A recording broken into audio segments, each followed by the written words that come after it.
우편 105절 주의 말씀은 내 발의 등이요 내 길의 빛이니이다. 오늘 양이 많지 않은 것 같아가지고 제2절 성경 영감의 방식, 한도, 정의, 그래서 제3절의 영감의 교리의 이의까지 인식론에 대한 것 끝을 내도록 할게요. 먼저 제2절 성경 영감의 방식, 한도, 정의에 대한 건데, 첫 번째 영감의 방식입니다.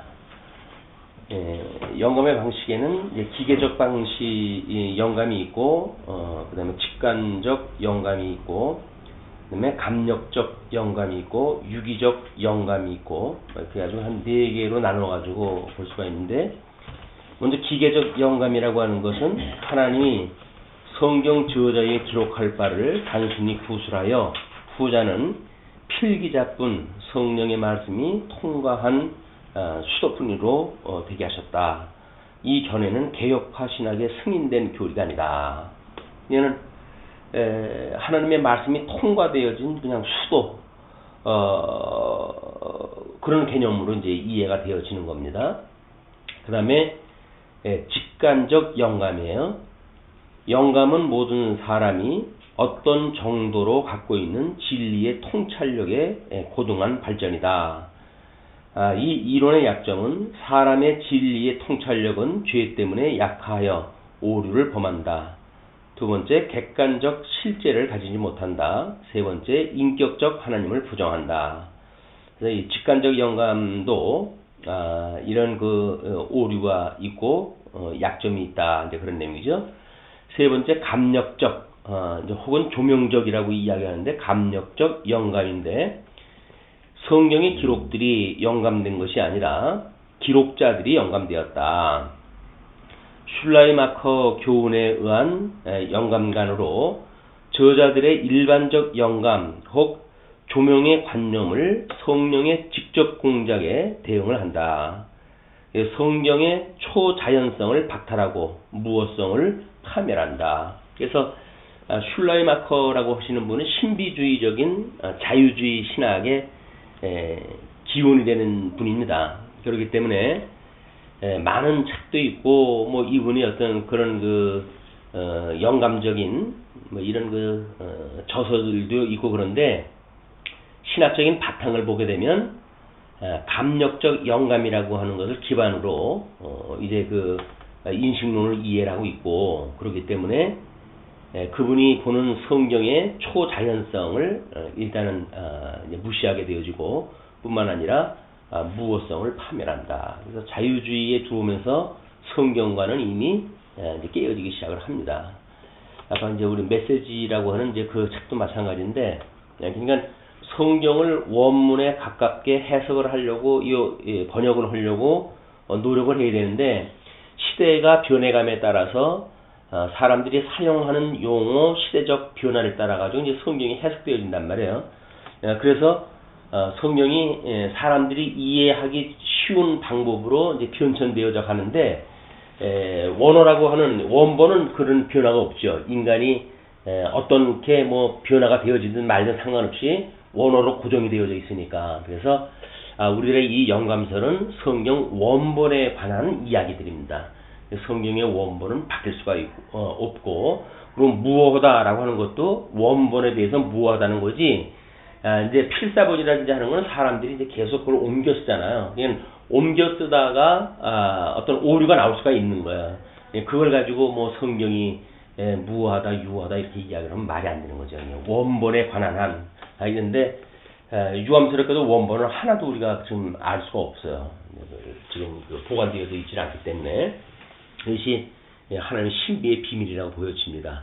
원본을 숨겨놓으시고, 그리고 이제 그 원본에 관한 한 무어성을 주장하도록 이렇게 되어져 있기 때문에 보이지 않는 것, 이것에 대해서 우리가 얼마만큼 하나님을 믿는 믿음의 눈으로 보는가, 이런 많은 차이가 있게 되겠지요. 개혁주의에서 보통 이야기하는 건데, 유기적 영감입니다. 우리가 늘 유기적 그러는데, 뭐 교회에 대해서는 우리가 공동체 이런 표현을 쓰는데, 공동체가 아니라 이제 우리 성경신학에서는 그걸 유기체 이렇게 이야기를 합니다.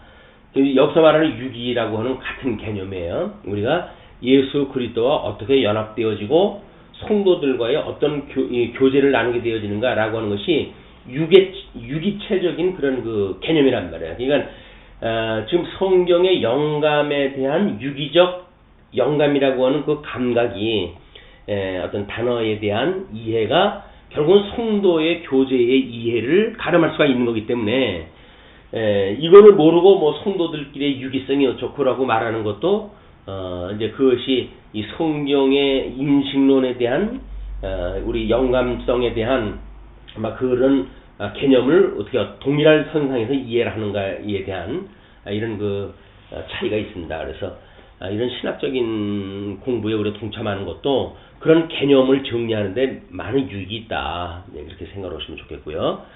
먼저 유기적 영감은 기자의 내면적 시류의 법칙과 조화되는 유기적 방식으로 동작을 하셨다. 그래서 내면적 시류의 법칙, 시류라고 하는 것은 이제 우리 하나님이 존재한다라고 하는 그 이야기 아니겠어요? 삼위일체 하나님이 이제 계시는데 그 삼위 하나님이 기자의 내면에 함께 계시면서 그런 그 이야기죠. 그냥 하나의 성령의 감동이 그런 개념으로 이제 확장이 되어지는 겁니다. 삼위일체 하나님 시류의 법칙과 조화되는 유기적 방식으로 동작하셨다. 기자들의 성격 또는 성격, 그 다음에 재능, 교육, 수양, 용어, 문체대로 사용하신 유기적 작업이다. 성도들이 죄 중에서 출생이 되어졌고 죄 중에서 잉태가 되어지면서 성장되어져 가지만 예수님을 만나기 전까지의 자연인으로서의 그 성장 배경이 이 기록물에 영향을 미친다는 겁니다. 그래야 이제 은혜의 감동이라든지 하는 그것도 자기가 그 죄에서 구원받았던 감동 이런 것들이 연결이 되어진 편지를 쓰게 되어지는 거죠. 서신서의 사도들의 편지에 대한 개념도 그런 것으로 우리가 이해할 수가 있고 뿐만 아니라 이제 뭐 우리 모세의 이 기록에 대한 문제 같은 것도 마찬가지죠. 그게 이제 뭐 왕궁에 있었던 그런 그 어떤 성장됐던 배경이 기록을 하는데 많은 어떤 영향을 미쳤다고 하는 걸 무시할 수가 없는 겁니다. 하는 그런 방식을 통해서 성경을 계시하셨다. 이렇게 보시게 되면 이제 그걸 구체적으로 이렇게 몇 가지 나누어서 볼 수가 있는데 먼저 인적 요소의 협력입니다. 먼저 영감의 신적 요소와 인적 요소가 조화 합작하여 성경의 말씀을 산출하였다. 영감의 신적 요소와 인적 요소 이런 것도 여전히 우리가 품이라고 하는 개념으로 이걸 이해를 갖다 해야 돼. 나누어질 수가 없는 뭔가 예수 그리스도 또 그분이 보내신 성령 거기에 기자인데 기자의 어떤 영성이나 또는 가지고 있는 육체의 소욕이나 이런 모든 것들을 하나로 이렇게 유기적으로 묶어내는 그런 그 개념을 말하는 겁니다. 그래서 이런 거는 협력이 아니라 종속적 도구로 사용이 되어 있었다. 이걸 자칫 우리가 하게 되면 우리 하나님께서 우리들을 어떤 신인 협력해가지고 무엇이 이루어졌다고 볼 수가 있잖아요. 이제 뭐 신적, 인적 이렇게 되어지니까 두 개가 이렇게 뭔가 이게 합력되어가지고 협력해서 뭐가 이루어져 가는 같은 개념이 있는데 그것이 아니라 종속적 도구 이것을 인적 요소라고 하는 것이 내재되어져 있는 그래서 그거를 성령의 충만함으로 감싸 있는 이렇게 해서 그런 그 개념으로 이해를 하셔야 되겠죠. 그래서 그걸 종속적 도구로 사용됐다. 종속적 도구라고 하는 것도 자칫 또 위에서 이야기하는 기계적 영감이라든가 직관적 영감이라든가 그런 그 뉘앙스로 이게 가기가 쉽단 말이에요. 그러니까 그런 거를 배제한 그런 그 유기적 영감이라고 하는 개념으로 우리가 이해를 해야 됩니다. 그래서 종속적 도구, 그래서 기계적으로 그럼 뭐 우리 늘 질문하듯이 하나님의 절대 주권을 이야기하면 그 인간은 로봇이란 말이냐 뭐 이렇게 이야기할 때 하기 쉬운 이야기로 로봇이다 뭐 이렇게 이제 우리 쉽게 이야기를 하거든요. 로봇은 아니죠. 우리 인격적 모든 그런 그 작용을 통해 가지고 하나님 앞에 순종하게 만들어가는 일이지 기계적인 그런 그 로봇화 되어진 종속적 개념이 아니다. 그런 쉽게 우리가 던지는 말에 의해 가지고 개념이 깨어지기 때문에 그런 매우 조심을 할 필요가 있습니다. 다음은 이제 문헌과 배경에 대한 문제인데 기자의 여기서 이제 수탐이라고 이렇게 이야기를 했어요. 이제 수색하고 탐색하는 그런 그 수탐, 그다음에 역사적 정상, 그다음에 시기적 성격이나 경험적 문헌을 가진다. 그래서 어떻게 보게 되면 기자가 나름대로 가지고 있는 그 참고되어진 문헌들이 있겠죠. 자기가 공부하고 뭐 그런 것들이 있을 수가 있으니까. 특별히 사도 바울 같은 경우는 헬라 철학에 대해서 능한 사람 아니에요. 그런 헬라 철학이 가지고 있는 어떤 그런 허점도 알고 있고, 그래서 그 허점에 대한 공격을 이제 방어할 수 있는 성경적인 그런 견해가 있기 때문에 그런 걸 무시한 개념이 아니라는 거죠. 다음, 성경은 문헌의 인용과 배경의 영사의 그 의함이 많으나 하나님의 능력 아래 종속적 노력이 수행되었다. 그래서 문헌의 인용 같은 거 뭐 어떤 우리 베드로서 같은 데 보게 되면 지금 천주교에서 보고 있는 외경의 글을 인용하는 것들도 있고 그래요. 그러니까 그것이 성경으로서의 인용이 아니라 이런 문헌으로서의 인용을 우리가 이제 인정을 하게 되면, 그걸 이해를 하게 되면, 뭐 그것뿐만 아니라 단 철학에 대한 그 사고 가지고 있던 것도 그걸 녹여가지고 이렇게 기록을 할 수가 있는 거로구나 하는 개념을 우리가 알 수가 있겠죠. 뭐 무조건 그 다른 성경 아닌 데에서 큰 걸 잡은 거는 정경성의 어떤 위배가 된다든지 이런 거 억지를 부리지 않도록 이게 전부 포함되어진다는 이야기입니다. 근데 성경은 문헌의 인용과 배경에 영사의 의함이 많으나 하나님의 능력 아래 종속적 노력이 수행되었다. 그걸 인용하는 그런 그 개념도 결국은 하나님의 능력 안에서 종속적으로 성령의 충만함을 받고 조명하는 가운데 수행되어졌다 그 이야기입니다. 문체와 용어입니다. 기자들은 자기들의 작품에 문체와 용어로서 자기들의 개인적 그런 그 인혼이라고 이렇게 이야기를 했어요. 인흔, 흔적. 그러니까 도장을 찍어 놓은 것 같은 흔적, 그런 그 이야기입니다. 개인으로서의 그 개인적인 인연과 시대적 인연을 두었다. 그래서 자기 작품의 문체와 용어 뭐 이런 것들을 보고 우리가 성경 개관을 이야기할 때 누구의 저작설이냐 뭐라는 걸 이야기를 할 때 그분의 문체가 이러기 때문에 그분 것으로 우리가 이해를 할 수 있다. 이런 주장을 하는 것도 이런 개념이 포함되어져 있기 때문에 그러는 겁니다. 그 다음에 이제 적재적소. 하나님은 기자들을 각기 파업에 적합하게 지으신 대로, 과업에 적합하게 지으신 대로 인격을 억제함 없이 사용하셨다. 그래서 우리가 신앙의 양심을 갖는다는 이야기는 뭔가 억지로 불편한 마음을 가지고 하는 게 아니에요. 우리가 이제 보통 신앙의 양심을 우리가 이제 교회에서는 인정을 한다 이렇게 이야기를 하잖아요. 신앙의 양심을 보장한다는 이야기는 강제로 뭘 누가 시키거나 그래서 억지로 하기 싫은 걸 한다든가 뭐가 매여서 하는 것이 아니라 성령의 감동을 받고 이렇게 성경 기록하는 사람들처럼 과업에 적합하게 지으신 대로 인격을 억제함 없이 하나님께 순종을 갖다 해가신단 말이에요. 그냥 기계처럼 뭔가를 만들어 가지고 억지로 만들어가는 개념이 아닙니다. 또 기계론적으로 뭐 그렇게 됐으니까 그렇게 살아야지 그런 운명론적이거나 숙명론적인 그런 그 순종도 아니에요. 그런 것이 충분히 공감이 가고 가치롭게 여겨지고 하나님을 사랑하는 마음이 생기고 교회를 사랑하는 마음이 생겨지고 그러므로 그 일을 그냥 해 가게 되어진단 말이에요. 그렇기 때문에 그렇게 행했던 사람들이 하나님의 은혜였습니다. 라고 고백을 갖다 할 수 있도록 하나님 손을 갖다 해가신다.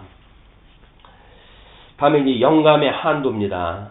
그 영감의 한도는 이제 세 가지로 구분이 되어져 있는데 사상만의 영감이냐, 부분적 영감이냐, 완전 축자 영감이냐, 뭐 이런 그 개념이에요. 이렇게 교의신앙에서 이야기하는 거에 제일 마지막에 언급되어지는 것이 보통은 개혁교회의 입장이에요. 그리고 이제 그거를 나름대로 뭔가 이렇게 지시 표시가 있다든지 하는 그거는 성경 신학적으로 제어를 해야 된다. 첨언이 필요하다. 뭐 이런 개념으로 보시면 됩니다. 자, 그러면 사상만의 영감이다 라고 주장하는 사람들이 있는데, 성경의 사상은 신적으로 영감되었으나 그것을 옷 입힌 문자는 인생 저자들이 아무 신적 지도 없이 선택하였다고 이야기했다 합니다. 사상만 이제 그 영감을 받았기 때문에 그렇게 이야기를 하는 거죠. 그러나 개혁주의 입장에서는 성경은 자체의 문자들의 영감을 분명히 가르치고 있다. 이렇게 해서 차별을 갖다 하고 있고요. 다음은 부분적 영감입니다. 성경의 어떤 부분은 문자 영감을 부정하면서도 그것의 중요성을 차마 무시할 수 없어 한다. 그래서 저열한 영감관을 가지는 자들은 혹시 성경은 하나님의 말씀을 포함한다고 말하여 성경 영감의 한도를 포함적으로 축소한다.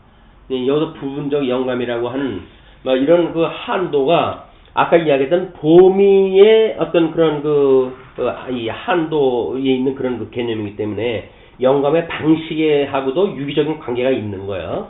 그걸 우리가 잘 조합을 갖다 해야 될 그런 그 부분입니다. 뿐만 아니라 이제 그 완전 축자 영감에 이제 개혁주의에서 지지하는 겁니다.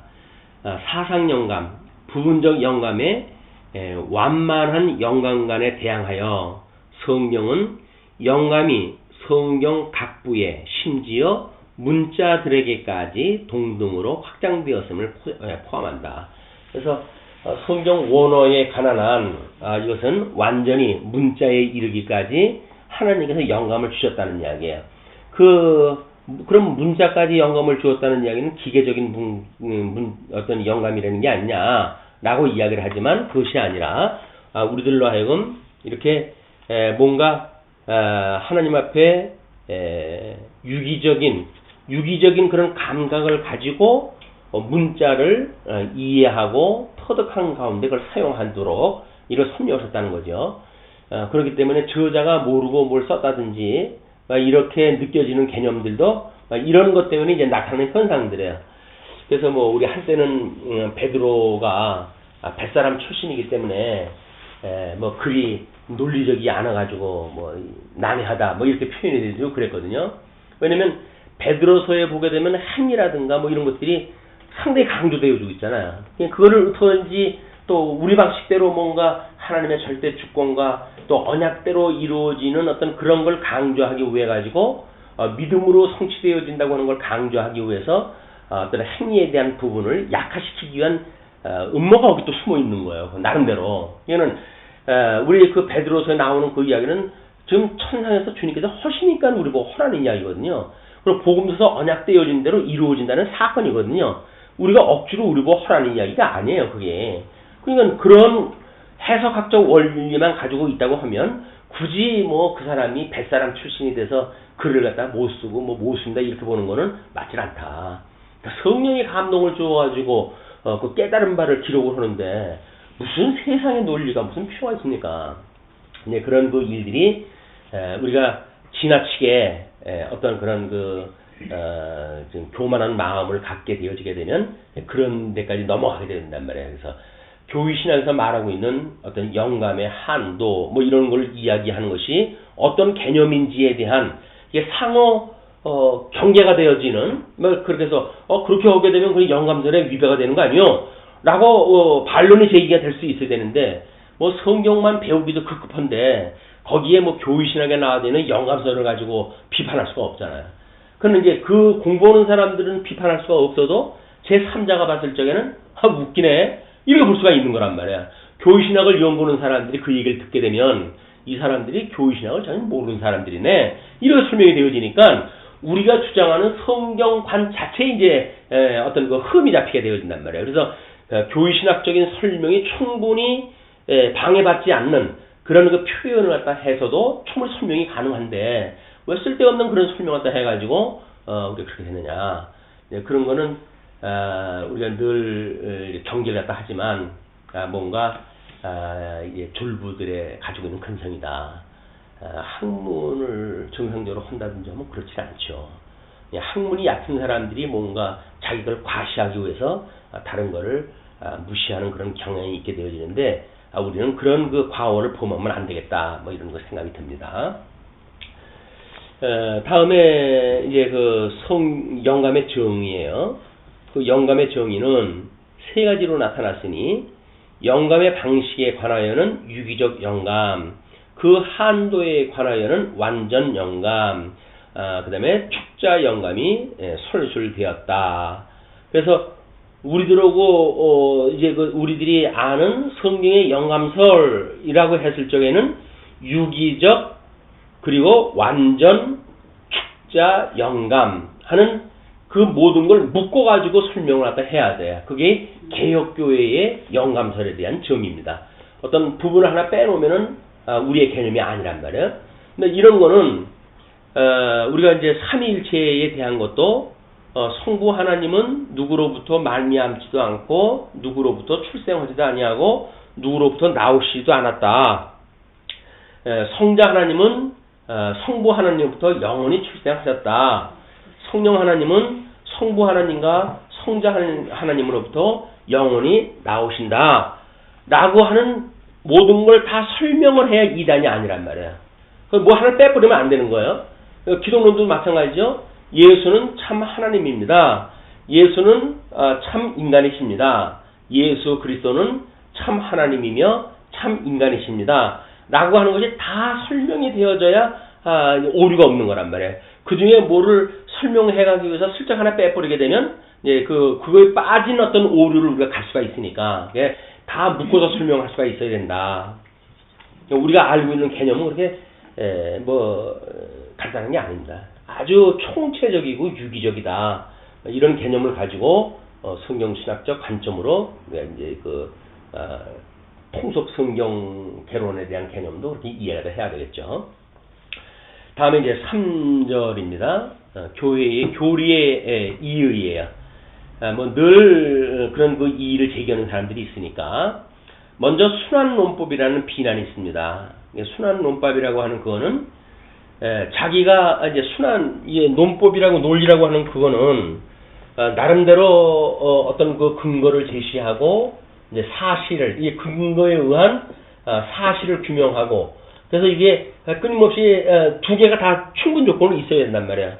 근데 이 근거를 이야기해라라고 했더니 나타난 사실을 근거로 제시하고 그리고 사실을 대라 그랬더니 그것이 성경에 이야기했던 그걸 또 갖다 쓰고 그냥 서로 갖다 쓰는 거란 말이야.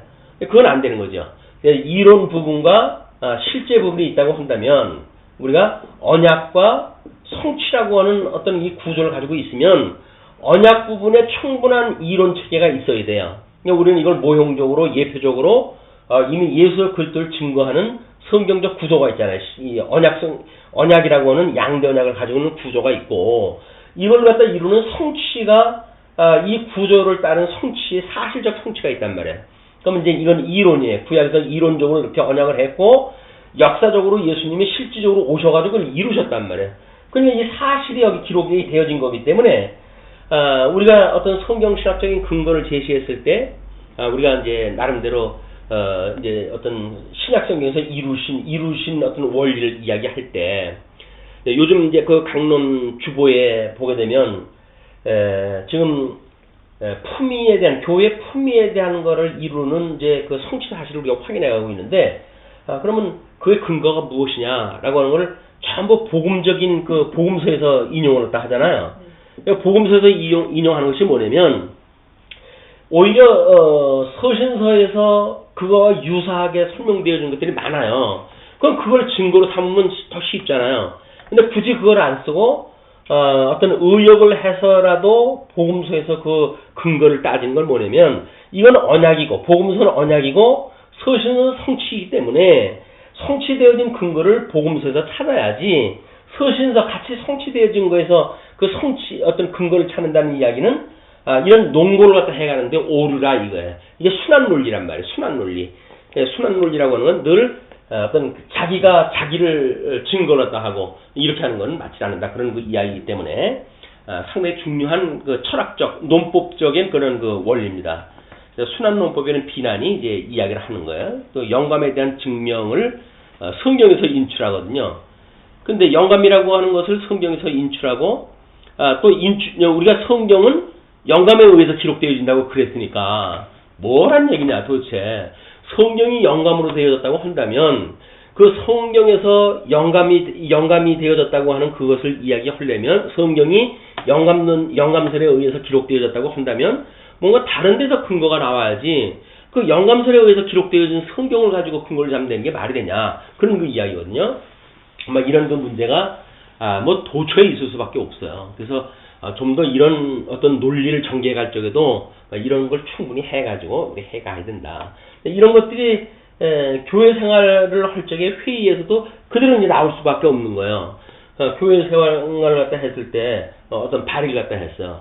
그럼 그 발의를 갖다 하셨던 근거가 뭡니까? 라고 이야기했을 때 우리 정관에 이렇게 되어져 있으니 이런 정관에 의해서 이렇게 되지 않습니까? 이 이야기를 해야 되지 않겠어요?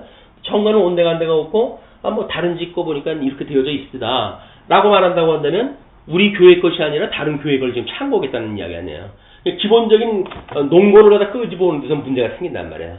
그런 것들이 어떤 그런 지금 이제 정부에서도 예를 들어서 국회에서 입법을 갖다 했어요. 입법을 갖다 했던 세칙을 만들고 시행령이라고 하는 그거는 정부에서 한단 말이에요. 그러니까 입법부와 정부라고 하는 거는 사법 분리로 해야 나뉘어진 거 아니에요. 그러면 정부에서 한 이 시행령이라고 하는 거는 입법부에서 입법한 한도 내에서 시행령이 나와야지 시행령이 입법부의 그 어떤 입법했던 취지보다 그 개념을 뛰어넘어 버리게 되면 그러면 정부의 시행령이 입법부에서 만들어 놓은 그 입법보다는 더 상위의 개념이 돼버린단 말이야. 이렇게 될 수가 없는 것이다. 이런 원리를 모르게 되면 이게 뭐 삼법 원리에 어긋난다. 행정부에서는 그렇게 해가지고 이제 나오고 있잖아요. 근데 행정부에서 법의 원리가 삼법분리라고 한다면 입법부, 행정부, 사법부 이렇게 해가지고 입법은 행정부 국회에서 만들고 그다음에 정부는 그 만든 거에 세칙을 만들어 가지고 어떻게 운영을 하는가에 대한 걸 하고 그리고 그거에 의해서 사법부에서 이제 판단을 내리는 거 아닙니까? 이런 삼법의 원리가 제대로 작동이 안 되어지게 되면 힘 가지고 있는 사람이 자기 마음대로 하는 거죠. 이렇게 되면 오류가 만들어진다. 마찬가지로 그런 사회적으로 일어나는 현상도 우리가 이제 잘 이제 이런 개념을 파악을 하게 되면 이제 쉽게 이해가 될 뿐만 아니라 교회 생활을 할 때에 나름대로 이런 원리에 의해서 작동이 되어지는 거죠. 자, 그 다음에 이제 이제 그런 그 개념에 있어서 변론적 허용이라고 하는 그런 개념이 언급이 되어지는데, 통상한 역사적 변증에 의하여 그리스도의 부활과 이적이 증명되고 그의 신성이 증명된다.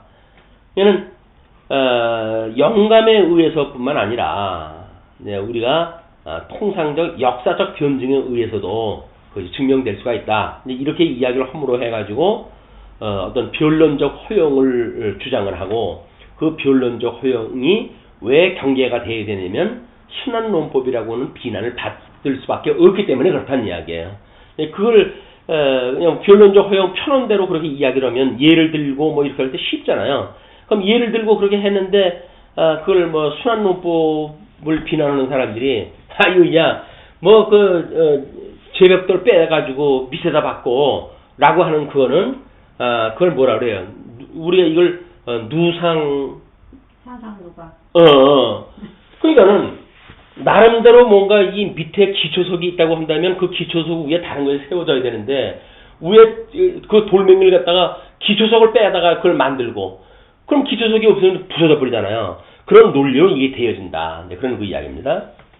다음에 그 신적 인격이 구약을 하나님의 말씀으로 인증하시고 사도들을 진리로 인도하여 신약 정경의 저자들로 되게 하실 성령을 주실 것을 친히 약속하셨다는 것이 지적되므로 성령의 영감이 증명될 것이다. 이는 성령을 우리 보내주실 것을 약속을 했고, 그 성령을 보내줄 걸 약속을 했고, 그것에 의해 가지고 지금 성경에 뭐 기록을 갖다 했으니까 그건 성령이 기록하게 하신 거 아니냐, 이런 그 주장을 갖다 할 수 있겠죠. 근데 그 구약 성경의 구약을 하나님의 말씀으로 인증하시고 사도들을 진리로 인도해 가지고 구약 성경의 그 진리의 세계로 인도해 가지고 신약 성경의 저자들로 하여금 이제 그걸 성령을 받아서 기록을 갖다 하게 했단 말이에요. 그게 우리 아까 이야기했던 언약과 성취라고 하는 개념이란 말이에요. 구약 성경에 언약 쓰여졌던 그거를 성령의 감동을 주어가지고 신약 기자들로 하여금 깨닫게 하고, 그리고 신약 성경을 기록하게 했다라고 이야기를 했더니, 그건 구약 성경과 신약 성경의 논리를 가지고 그 모든 걸 이야기할 수가 있잖아요. 그것도 순한 논리자들에 의하면 무슨 얘기냐, 그게. 성령이 감동을 주었다고 그래놓고 그 성령을 받았던 그 구약 성경을 다시 기자들이 또 성령의 감동을 받고 이해를 했다고 그러고, 그 이해받은 사람들이 신약 성경을 썼다고 그러고, 그걸 다시 또 성경의 영감설이라고 이야기하는 거는 말이 안 되지 않느냐라고 하는 반대에 부닥칠 수밖에 없다, 그런 그 이야기예요. 이런 거를 피해가지고 이 언약 성취라고 하는 구도가 설명이 돼야 된다, 그런 그 이야기입니다. 다음에 이제 자증인의 적법성이에요. 자증언의 적법성. 성경이 그 자체의 성격에 관하여 제출하는 자증언은 적합한 것이다. 우리 성경에 근거를 제시하니까. 그냥 그 사람들이 뭐라고 그러냐면, 하나님이 계시냐? 계시다. 어디에 기록됐냐? 창세기 1장 1절을 봐라. 태초에 하나님이 천지를 창조하신다고 이야기하지 않느냐? 천지가 있는 걸로 보아서는 그 하나님이 계신 게 분명하지 않느냐? 우리 이야기를 한단 말이에요. 그러니까 되어지게 되면 그 순한 논리자들이 보게 되면, 아니 하나님이 계시다고 하는 건 성경에 기록되어졌는데, 성경에 기록되어진 것이 하나님이 계셔야 그게 되어질 거 아니냐. 근데 하나님이 계신 거는 성경에 또 기록되어져 있다고 한다면 그게 스스로 자기가 자기를 증거하는 일인데 그게 말이 되냐. 안 된다, 그런 그 이야기예요. 그러니까 그게 우리가 이제 교회신앙 먼저 시작을 했을 때 세 가지의 큰 전제가 있다. 이 세 전제를 이야기하잖아요. 개혁교회의 세 전제. 하나님이 계시다고 한다면, 하나님이 계시하셨다고 한다면, 하나님의 그 계시를 깨닫게 하신다고 한다면, 세 전제를 가지고 출발하기 때문에 이 전제가 있는 거는 전제를 충족시킬 만한 것이 뭐가 있어야 되는데 그게 없어요. 그냥 전제를 갖다 해놓고 출발을 하는 거야. 우리 과학에서 어떤 진리 체계를 만들어낼 때 먼저 가설을 세우잖아요. 가설을 세워놓고 그 다음에 이 가설에 대한 걸 증명을 갖다 해요. 그러면 증명이, 가설을 증명할 수 있는 증명이 나오게 되어지게 되면 이 증명이 이 가설이 다시 반복해서 나올 수 있는가에 대한 반복성이 이런 그 반복성이 인정이 되어져야 이건 진리다, 이렇게 믿어진단 말이에요. 그런데 가설을 세워놓고 증명을 갖다 했어요. 근데 이걸 다시 하려니까 이게 안 돼. 이게 이제 우리 그 박사가 그 유전자 이야기할 때 가설을 세워놓고 증명을 갖다 해가지고 시험관 이제 시험을 갖다 해가지고 과학지에 냈단 말이에요. 근데 반복하는 과정에서 이게 안 됐잖아요. 그래가지고 망신을 당하는 거예요, 이게. 근데 이제 우리가 지금 이제 진화론이라든지 이런 걸 보게 되면, 진화론도 과학적인 증명을 갖다 해야 되니까 고고학도 마찬가지입니다. 근데 가설을 세웠어요. 진화론이라고 하는 가설을 세웠어요. 그럼 그 증명을 갖다 해야 될 거 아니겠어요? 그럼 진화론을 아무리 이 가설로 해가지고 설명을 했다고 하더라도 그게 반복해가지고 그렇다라는 걸 증명할 수가 있나요? 없어요.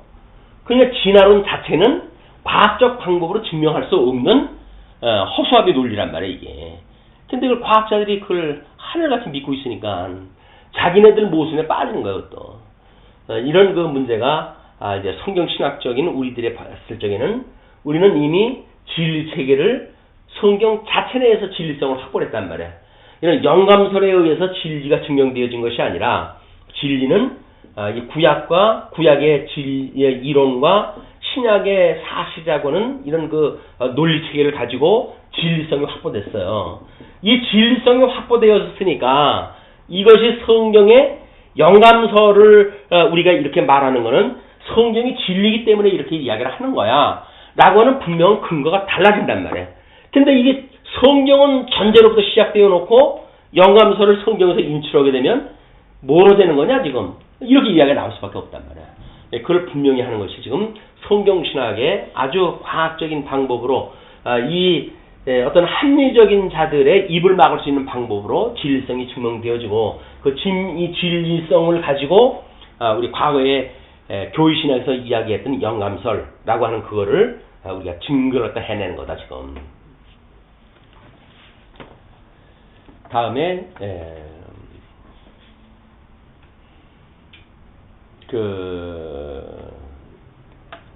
하나님의 특별 계시의 기록에 관한 증언은 사실상 그 기록 자체에 발견될 것이다.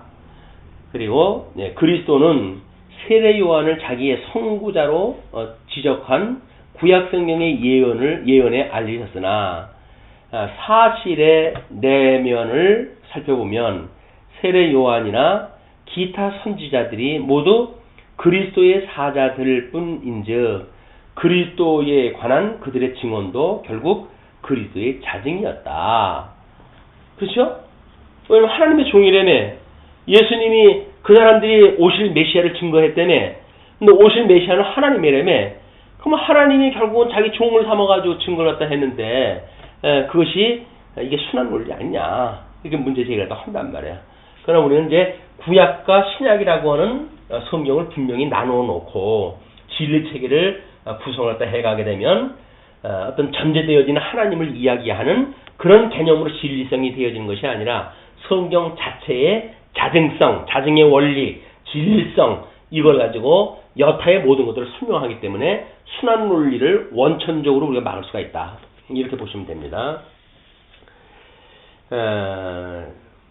이제 그 구약은 언약의 내용이라면 신약은 성취적 사건이다. 이제 그렇게 구분이 되어진다는 거예요. 다음에 예수의 교훈이 아니라는 부인이 이제 있게 되어지겠죠.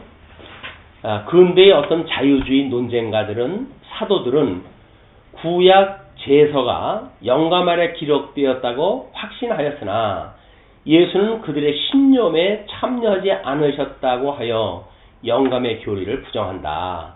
늘 이렇게 이제 중간중간 튀어나온 인생들이 있어요.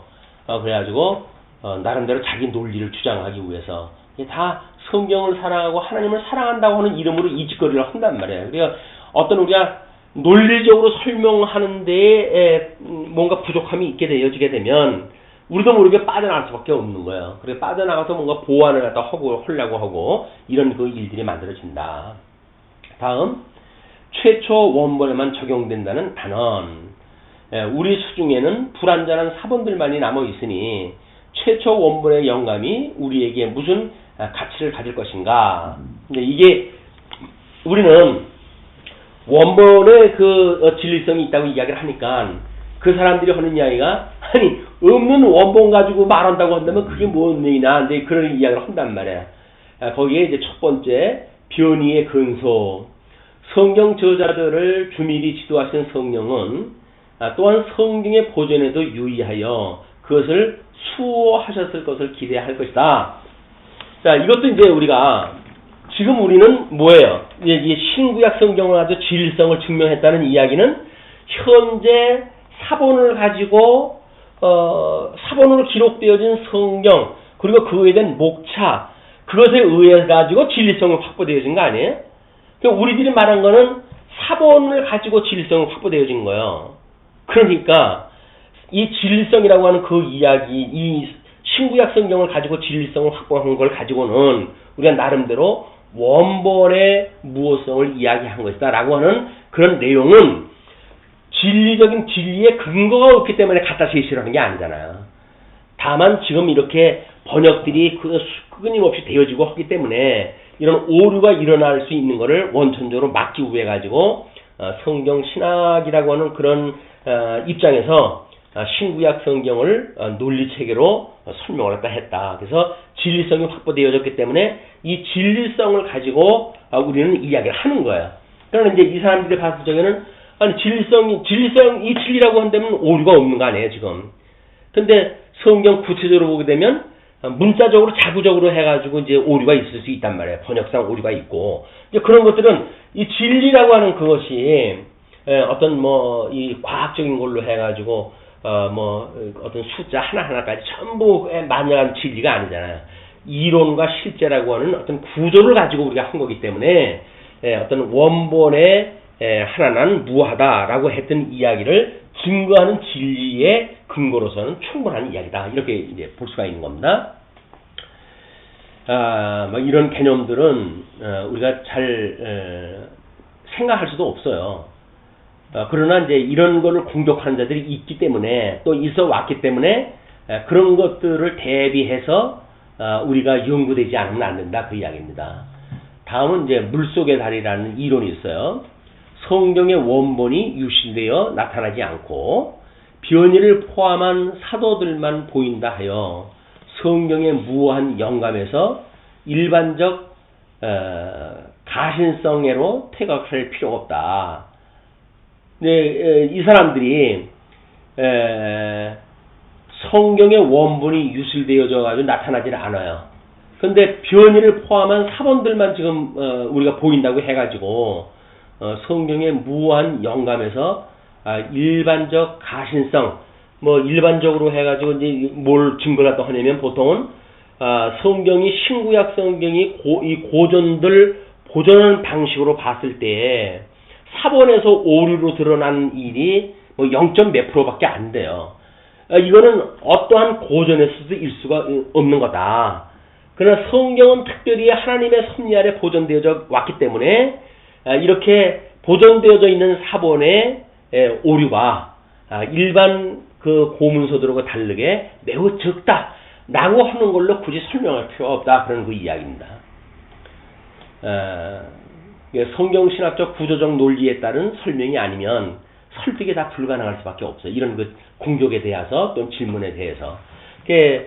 나쁜 감정을 가지고 있는 사람들은 공격을 해올 것이고, 그리고 뭔가 의심을 가지고 있는 합리적 의심을 가지고 있는 사랑하는 사람들은 이걸 합리적 질문이 있을 수가 있는 거죠. 이 합리적 질문을 갖다 해보게 되면 가르치는 자 입장에서는 답이 어떤 말이 막히잖아요. 그렇게 되어지게 되면 입 다물라 그렇게 이야기가 돼버린단 말이에요. 그 입 다물라 이렇게 이야기가 돼버리는 거예요. 왜? 나중에 하나님 앞에 물어봐 뭐 얘가 억지로 하다 부리거나 그건 신비야라고 하거나 이렇게 되어지는데 합리적 질문에 애정을 가질 필요가 있고 그거는 이럴 때 성경을 공격하는 자들이 가지고 있는 오류가 있을 수 있으니까 나름대로 좋은 선의를 가지고 우리가 공동으로 연구할 필요가 있다. 그래서 성경 신학적인 어떤 진리성을 증명한 내용도 좀 더 아주 세부적으로 연구할 필요가 있는 거죠. 다 이제 완성됐다. 그러므로 이제는 성경도 진리고 이것도 진리다 이렇게 말하면 그건 안 돼요. 성경 이외에 진리는 없어요. 성경은 읽지 않아도 되고 이제 뭐 성경 개론을 읽으라고 뭐 그렇게 강론을 읽으라고 그런다는데 이런 문제는 이런 영감설이란지 이런 뭐 교리신학적 입장에서 보게 되면 말도 안 되는 이야기들이에요. 그런 개념을 모르니까 사람들은 저쪽 뭐 광주에 있는 무슨 단체에서는 그것만 가지고 뭐 읽으면서 성경 대신 그것도 진리고 그게 진리이기 때문에 자기는 성경 그 강론집만 가지고 한다고 그런 그 이야기를 한다는데 신학주 대대로 하는 장로님들이 앵무새처럼 갖다 그걸 옮길 텐데 그걸 저 위에 계신 분이 그렇게 틈을 좀 뿌리게 되면 이게 어디로 가겠어요? 보나마나 산으로 올라갈 거 뻔한 거예요 이게. 그래서 우리가 어떤 나름대로의 제도권에 의해서 보장받을 수 있는 그런 것도 필요한 거다. 다 깨트려버리고 이렇게 하는 거는 상당히 위험한 그런 걸 돌릴 수가 있다. 다음에 이제 성경의 현상에 모순된다는 비평이 있을 수 있죠. 성경의 현상과 영감의 교리가 서로 모순된다. 성경과 과학적 현상과의 차이를 지적하는데 먼저 난관들의 대량 해결. 성경에는 현재 우리들의 지식으로는 완전히 설명될 수 없는 요소들이 있는 것이 사실이다. 이는 원어의 지식이 완전하지 못한 것은 이 설명의 불완전을 초래하는 하나의 중요한 원인이다. 그러나 고고학적, 역사적 발견이 오류라고 비소하던 난관들이 대량 해결되었다. 과거에는 뭐 이제 그 어떤 원어에 대한 해석이라든가 뭐 이런 거 오류로 해가지고 나타났던 것들도 있었는데 그 우리 현대에 들어와가지고 19세기 들어와가지고 고고학이 발전하고 그래가지고 엄청난 그 성경적 근거가 거기서 튀어나왔어요. 그러니까 뭐 성경의 어떤 그 사본 기록철 같은 것도 뭐 그 양치기 소년에 의해 가지고 발견되어지고 그래가지고 그것이 400년 동안이나 보존되어져 있던 그런 그 성경이라고 하는 걸 이제 증명이 되어지고 그러지 않았습니까? 그러니까 필사본이 그동안 뭐 끊임없이 필사되어져 왔다고 하는데 필사본하고 양치기가 발견했던 400년 전 기록했던 그 필사본하고 다른 게 없는 거예요. 거의 같은 거예요. 그러니까 여기에 우리가 더 이제 신뢰를 할 수가 있는 거죠. 이제 그래서 고고학 발전으로 인해 가지고 뭐 과거에 어떤 이제 그 어떤 과학적 지식이 일천했을 때 이렇게 풀지 못했던 이야기들이 대량으로 해결되어졌다. 또 이제 남은 이 난관들의 무관인데 성경 현상의 오류로 지적된 것들이 모두 해결된 것은 아니다. 그러나 남은 오류라 하는 것이 근본적인 역사적 사건을 의심하게 하는 일은 없다. 이건 역사적으로 해가지고 이제 우리가 의심할 만한 했던 것들은 다 드러났다 그 이야기야. 다만 이제 이야기하는 거는 그런 이야기가 아니라 천지 창조를 하나님이 뭐 어떻게 하셨냐 뭐 이런 그 이야기를 설명할 수 있는 방법이 이제 우리 안에 미숙하고 또 이제 과학적인 방법과 이제 상충되어진 게 있잖아요. 그런데 성경이라고 하는 것이 앞에서도 끊임없이 반복을 했지만 성경의 과학을 증명하기 위한 과학식이 아니잖아요. 하나님의 영광을 계시하시기 위한 계시서인데 그걸 가지고 자기네들의 나름대로 해석한 어떤 그런 과학 지식과 상충된다고 하는 그런 그 논리는 맞지 않는 거야. 그들의 그 질문에 오류가 있단 말이야. 질문에 오류가 있다고 하는 건 질문 오류를 우리가 지적을 갖다 해낼 필요가 있다. 성경의 진리성은 과학적 지식이라고 하는 그거를 충족시키기 위한 그런 것이 아니라 하늘의 이야기인데 이거는 천상세계에서 일어나는 일을 계시로 보여주는 사건인데 그걸 해 아래 그 기껏 과학하는 어떤 사람들의 눈으로 해가지고 합리적인 대답을 내놓으라라고 하는 그 이야기는 합리적으로 사람이 하나님을 깨달아 알 수도 있고 구원받을 수 있다는 그런 억지 논리나 똑같은 이야기이기 때문에 원천적으로 그건 부정되어야 되는 일이에요. 그걸 충족시킬 수 있는 일은 없습니다. 왜? 우리는 천상의 이야기를 하는 거기 때문에 천하의 어거지를 쓰고 있는 그 인생들에게 어떤 그 억지 추장에 뭐 우리가 대답을 일일이 할 필요가 없다. 그렇게 하는 자들은 그냥 그대로 살라고 하는 수밖에 없어요. 그걸 일일이 변정을 하다 보게 되면 우리가 이제 뭐 그 창조 과학회 같은 것이 만들어져 가지고 합리적인 과학에 대한 걸 방어하고 그러잖아요. 근데 하다 보게 되면 그 과학적 이론을 가지고 우리가 이제 반론을 피다 보니까 과학적 그 반론을 폈던 이론에 문제가 생기는 경우가 있잖아요. 그러면 진리성을 증명했던 게 다 무너져 버리잖아요. 그런 걸로 어설픈 작업을 할 필요가 없어요. 그러니까 재미난 거는 하나님께서 이 진리를 보존하게 했을 때 가장 무식한 방법으로 보존을 시켜 가신다는 거예요. 그래서 오늘 뭐 중간기 400년 동안에도 하나님께서 원전으로 가지고 있던 것들 다 없애 놓으시고 그리고 400년 동안 히브리어를 갖다 사랑시켜 버리셔요. 말도 전부 바꿔버려요. 그래 놓고 400년 후에 이제 성경을 보니까 뭐 전부 죽어버려 있는 이걸 뭐 사어라고 이렇게 이야기를 하는데 죽어 있는 히브리어가 튀어나오니까 그때서 이제 고고학을 연구하시는 분들이 뭐 히브리어를 연구하고 해가지고 연구를 해서 보니까 이제 보인단 말이에요. 왜? 그게 사용하는 사람들한테 내어버려 주게 되면 지네들 마음에 맞게 자꾸 고쳐나가니까 합리적으로 이해가 안 되는 부분은 합리적으로 이해할 수 있는 방법으로 자꾸 바꿔가니까 진리성이 무너진단 말이에요. 하나님께서는 오랫동안 진리를 지키는 방법을 철저하게 감춰놓고 하나님께서는 진리성을 증명하십니다. 이제 요한계시록에 가게 되면 하나님께서 그 두루마리를 보여주시고 이제 역사를 섭리하시는데 거기서 그 두루마리를 통해 가지고 보여주는 것이 진리의 체계일 거예요. 이제 그때는 이미 하나님께서 예수님에 의해 가지고 그 인을 떼게 만드시고 하니까 감춰져 있던 비밀들, 합리적인 질문을 가지고 있던 자들, 이런 자들을 인 뛸 때마다 그냥 전부 불로 해가지고 때려 죽여버리니까 하나님께서. 가당치도 않은 걸 가지고 나의 말을 가지고 너희들이 뭐 시험을 갖다 하고 의심을 해서 너는 죽어 그냥 3분의 1을 갖다 확 쓸어버리고 하는 일들이 만들어지는 거란 말이야.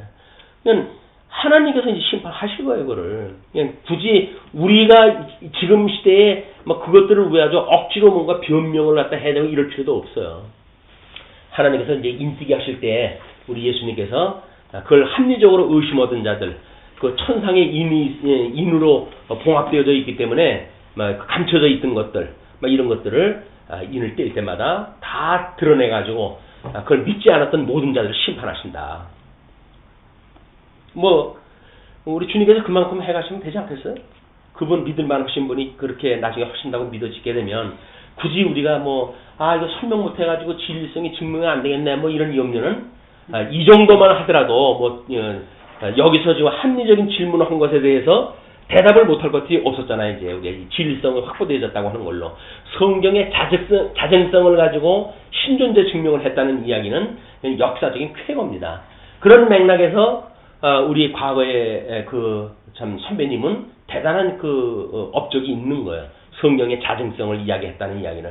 그런 이제 그 구체성이라든가 또는 진전적 발전에 대한 것들을 문을 열어놓지 않고 자기의 어떤 성공 작품을 만들어내기 때문에 이것이 이제 그 한계에 도달한 거지만 문만 열어놓고 누구든지 들어와서 연구할 수 있는 문을 열어놓고 왜 자신이 있으니까 열어놓고 들어올 수가 있어요. 누구든지 들어와서 연구를 갖다 하게 하면 합리적 질문을 가지고 있던 사람들도 나름대로 설득될 수 있는 여백이 있지 않을까. 그렇게 되면 더 진전적 발전을 우리는 꾀할 수가 있게 되어진다. 이렇게 보시면 우리가 가지고 있는 가치를 위해서 나머지 인생을 살 만한 이유가 있다. 이렇게 여겨지리라고 보여집니다. 기도하시죠.